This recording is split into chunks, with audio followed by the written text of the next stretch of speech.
के मुख्यमंत्रियों का, जिन्होंने इस आपदा के समय में सरकार के साथ खड़े होकर जितना उनसे बन पाता था, किसी ने 15 करोड़ दिया, किसी ने 11 करोड़ दिया, किसी ने 10 करोड़ दिया, इससे तो कम से कम सबक सीख लेते। हरियाणा की सरकार ने भी पैसे दिए, जहां की भारतीय जनता पार्टी की सरकार है, हरियाणा की मैं बोल रहा हूं, तो उनसे सीख लेते कि जब आपका मुख्यमंत्री हमें दे रहा है 5 करोड़, तो आप लोग कम से कम केंद्र सरकार को बोलते। आप तो डबल इंजन की सरकार की दुहाइयां देते थे जब यहां बैठे होते थे। 75,000 करोड़ का आपने कर्जा चढ़ा दिया प्रदेश के ऊपर। 10,000 करोड़ रुपए की देनदारियां हैं कर्मचारियों की, वो आपने चढ़ा दिया, उसको आप देखते नहीं है। प्रदेश की माली हालत क्या है उसको आप समझते नहीं है।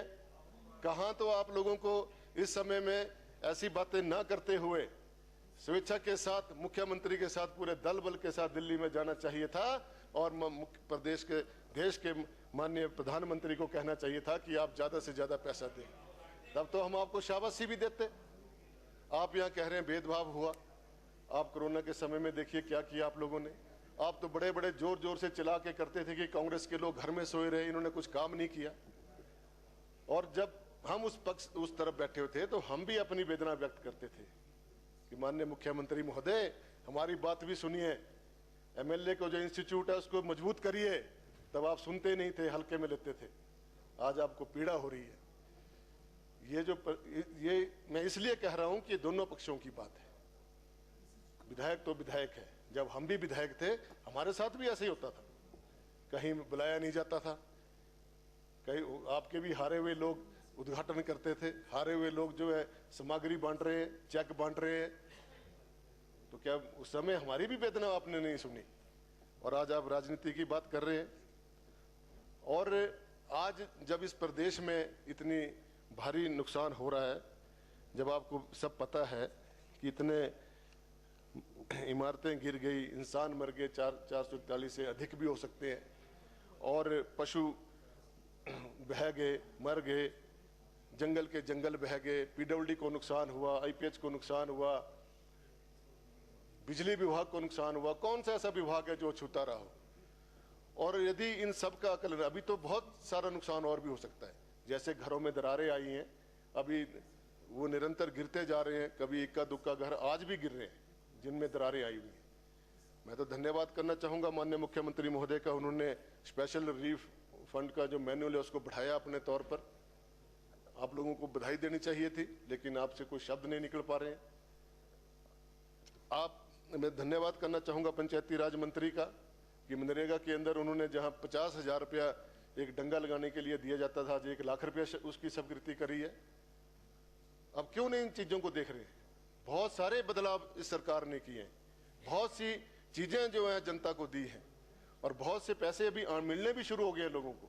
अभी इतनी बड़ी आपदा आई है, धीरे धीरे सबको पैसा मिलेगा। अगर किसी को कम भी मिले हैं तो उसके आकलन करके उसको भी दिया जाएगा। लेकिन जो मूल बात है, जो मूल प्रश्न है, उसके ऊपर आइए। आप लोग सब मिलकर जो है केंद्र की सरकार से अपनी बात रखिए। बड़े बड़े इवेंट केंद्र की सरकार कर रही है, हजारों करोड़ रुपया खर्च कर रहे हैं। तो जब प्रदेश के अंदर, हमारे प्रदेश के अंदर जब आपदा आई है, तो क्यों नहीं इसको राष्ट्रीय आपदा घोषित कर सकते? अगर राष्ट्रीय आपदा आपने नहीं घोषित करनी है तो राष्ट्रीय रिलीफ फंड तो दे सकते हैं। आप एक कदम आगे तो चलिए। यहाँ बातें करने से कुछ नहीं होगा, आरोप प्रत्यारोप लगाने से कुछ नहीं होगा। व्यवहारिक दृष्टि से आप लोग कुछ करके दिखाइए, तब तो हम माने भी।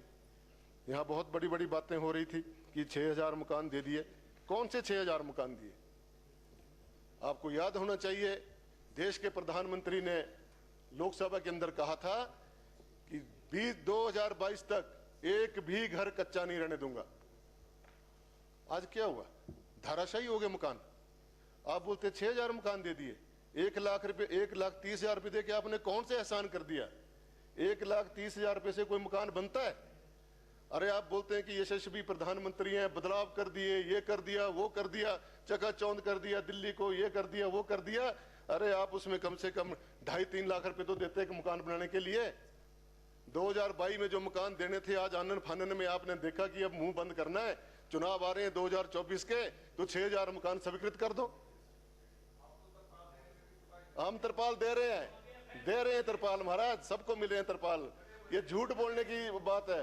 कोई फटे हुए नहीं दे रहे हैं, बाजार से नए खरीद के दिए गए हैं, नए दिए गए हैं। अगर आपको फटे हुए मिले तो आप केंद्र सरकार से सहायता लाइए, आप बढ़िया टेंडर लेके आ जाए, हम आपको शाबाशी देंगे, आपका धन्यवाद करेंगे। हमारे इलाकों में मिले हैं, सबको मिले हैं, सब हर जगह मिले हैं।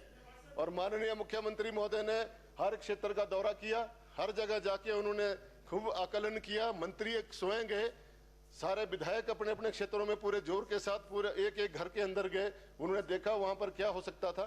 हर जगह बेहिसाब नुकसान हुआ है। मेरी अपनी विधानसभा क्षेत्र में 250-300 करोड़ के आसपास नुकसान हुआ है।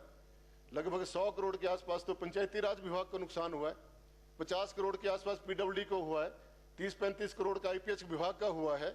इतने सारे नुकसान को भरने के लिए पैसा तो चाहिए।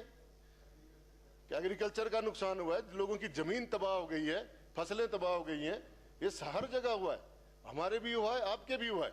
इस समय तो हमें ये सोचना चाहिए कि हम केंद्र से कितना ज्यादा से ज्यादा पैसा ला सकते हैं।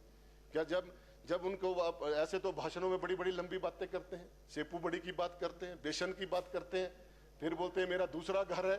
अरे दूसरा घर तबाह हो गया, मलबे में मिल गया, देखने तक नहीं आए, पैसा तो कहां देना, देखने तक नहीं आए, और फिर बोल रहे हैं, बड़ी बड़ी बातें कर रहे हैं कि केंद्र ने इतना पैसा दे दिया। वो तो सारा हमारा मिलना था, वो तो हमारा अधिकार था।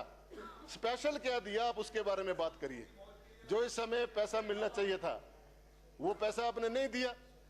आज जो लोग खड़े हुए, जो अपने पेंशनें दे रहे हैं, जो बच्चे गुलकें तोड़कर पैसा दे रहे हैं, मुख्यमंत्री अपना निजी कोष से पैसा दे रहे हैं, उन लोगों की तरफ देखिए, उनसे कुछ सीख लो कि देश के लोग, प्रदेश के लोग हमारे पैसा दे रहे हैं, चाहे उसमें भारतीय जनता पार्टी के लोग हों, चाहे उसमें किसी भी दल के लोग हों, वो भी पैसा दे रहे हैं, सब दे रहे हैं।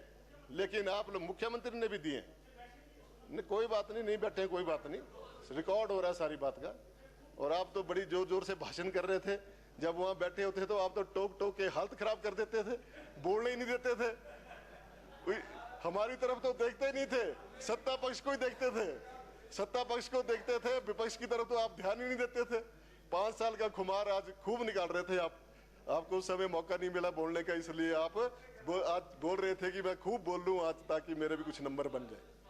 तो महोदय, इस प्रकार से अभी माननीय मुख्यमंत्री महोदय ने जो लोग बेसहारा हो गए हैं, जिनके पास घर नहीं है, उनको अगर वो राशन दे रहे हैं, गैस का सिलेंडर दे रहे हैं और सुविधाएं दे रहे हैं, तो उसके लिए आपको उसका धन्यवाद करना चाहिए, बजाय आप उसका नुक्ताचीनी करने के उसका धन्यवाद करना चाहिए। और ये सारी चीजें, ये कोई वो अपने लिए नहीं कर रहे हैं। सीमेंट तो आपके समय बहुत महंगा हुआ था, बहुत हल्ला पड़ा था, वो तो 4 रुपए महंगा हुआ।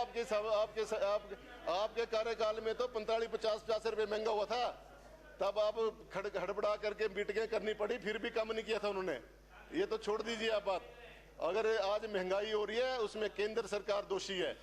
100 दिन में महंगाई खत्म करने की बात की थी, आज बताइए आप आंकड़ों के साथ बताइए कि कितनी महंगाई खत्म की है केंद्र सरकार ने। जो बोलते थे कि डीजल सस्ता करेंगे, पेट्रोल सस्ता करेंगे, आज डीजल और पेट्रोल के भाव देख लीजिए कहां से कहां है। तो महंगाई तो होनी है। उनको बोलिए आप केंद्र सरकार में अपने जो आपका प्रतिनिधित्व कर रहे हैं देश को, कि महंगाई कम करिए, हमें हमारे पहाड़ी राज्य में जो है दिक्कत हो रही है। आप सड़कों की बात कर रहे थे अभी कि इतना 2000 कुछ करोड़ रुपया दे दिया, 2200-2300 सड़कों को पैसे दे दिए। शायद आपको ज्ञात होना चाहिए, वो पैसा बाई नेम सड़कों के नाम से आया। उस पैसे को आप डाइवर्ट नहीं कर सकते आपदा में। अगर ऐसा है तो बताइए, उस पैसे को आपदा में आप नहीं डाइवर्ट कर सकते।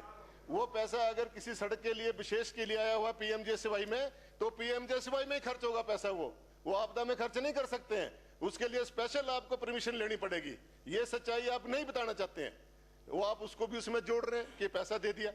ये सारे इस प्रकार के ढकोसले नहीं चलेंगे। सच्चाई आप भी जानते हैं, सच्चाई हम भी जानते हैं, इसलिए आप सच्चाई के आधार पर बात करें। और जो आपका नेतृत्व है केंद्र में, हमें मत ले जाइए, मुख्यमंत्री जी को ले जाइए, आप सारा दल चले जाइए और उनसे पैसे मांगिए। हमें इस समय जरूरत है प्रदेश को। आप भी समझते हैं कि देश की हालात क्या है, और देश की हालात को मद्देनजर रखते हुए आप अपनी गलतियों का ठीकरा जो है हमारी सरकार पर मत फेंकिए। आप लोगों ने बहुत मजे लूटे, बहुत कुछ किया, करोड़ों हजारों करोड़ रुपए का कर्जा करके आज उस तरफ बैठ गया, और अब यहाँ पे जब हमारे ऊपर आपदा आई है तो उसके ऊपर भी आप उंगली उठा रहे हैं। कहीं कोई ऐसा नहीं हो रहा है। आप राजनीति की बात करते हैं, जहां मेरी विधानसभा क्षेत्र में जो भारतीय जनता पार्टी से समर्थित प्रधान हैं, वो लोग जब हमारे ऑफिसर वहां गए, वो लोग अपने अपने कार्यकर्ताओं के घरों में ले गए उनको। आप राजनीति की बात करते हैं?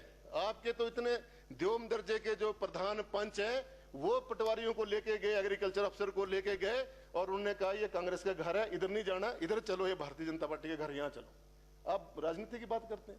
ये सारी की सारी प्रथाएं आप लोगों ने चलाई हैं, ये सब आप लोगों ने चलाई हैं। इसको अगर खत्म करना है, पकड़ हमारी बहुत है, पकड़ बहुत है, लेकिन हम सबका साथ देते हैं, सबके लिए काम करने की बात करते हैं। हमारी पकड़ बहुत है, इसलिए तीसरी बार जीत के आए हैं, पकड़ बहुत है, चिंता नहीं करो। आपके लोग जो हैं, आपके लोग क्या करते हैं, कितना विरोध करते हैं, कितनी विरोध की राजनीति करते हैं, वो आप अच्छी तरह से जानते हैं।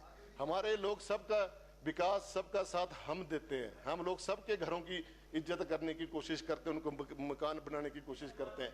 लेकिन आपके लोग तो पंच से लेकर प्रधान तक भी राजनीति करते हैं। इसलिए जो है, आप राजनीति की बात यहाँ मत करें, क्योंकि आप लोगों ने पंचों और प्रधानों को भी नहीं बख्शा है, उनके अंदर भी अपने गुण डाल दिए हैं। उनको तो छोड़ दो, पंचायती राज को तो छोड़ दो, बाकी आप राजनीति कर रहे हो तो समझ में आ जाती है। लेकिन आपके जो प्रधान पंच हैं, वो भी राजनीति करने से नहीं हटते हैं, उनको थोड़ा रोकिए। तो ये मैं आपसे कहना चाहता था।